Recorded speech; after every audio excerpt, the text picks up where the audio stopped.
अकोट तालुक्यातील पणस ते वडाळी देशमुख या गावालगत असलेला शहापूर बृहत प्रकल्प यावर्षीच्या उन्हाळ्यात हे धरण चक्क ड्राय अर्थात कोरडे थंड पडला आहे। परिणामी शेतजमिनीतील पाणी पातळी खोल गेल्याने बागायतदार शेतकरी संकटात सापडले आहेत। या धरणातील पाझरामुळे प्रचंड प्रमाणात पाणी वाहून गेल्याचे शेतकऱ्यांचे म्हणणे असून या धरणाकडे पाटबंधारे विभागाचे अक्षम्य दुर्लक्ष असल्याचा आरोप होतोय। अकोट तालुक्यातील पणस, वडाळी देशमुख, धामणगाव या भागात बागायती शेती केली जाते। पणस परिसरात केळीच्या बागा मोठ्या प्रमाणात आहेत। गेल्या काही वर्षांपूर्वी या भागातील जमिनीची पाणी पातळी तब्बल 200 फुटांपेक्षा जास्त खोल गेली होती। त्यामुळे विहिरी, बोअरवेल बंद पडल्याने अनेक शेतकऱ्यांनी बागायती शेती करणे सोडून दिले होते।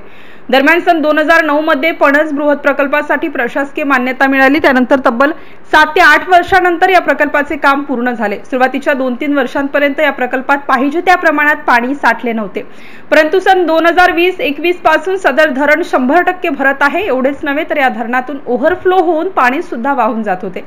धरण 100% भरल्यामुळे या भागातील जमिनीची पाणी पातळी मोठ्या प्रमाणात वाढत झाली। त्यामुळे हा प्रकल्प शेतकऱ्यांसाठी वरदान ठरून पुन्हा एकदा हा परिसर सुजलाम सुफलाम झाला।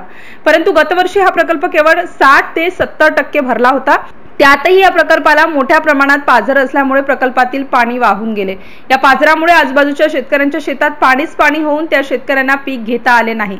यावर्षी उन्हाळा सुरू होताच या प्रकल्पातील संपूर्ण पाणी आटले असून सध्या हा प्रकल्प कोरडा थंड पडला आहे।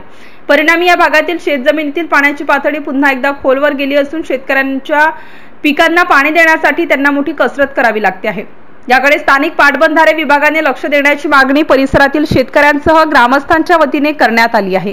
MCN न्यूज मराठीसाठी तालुका प्रतिनिधी देवानंद खिरकर, अकोट।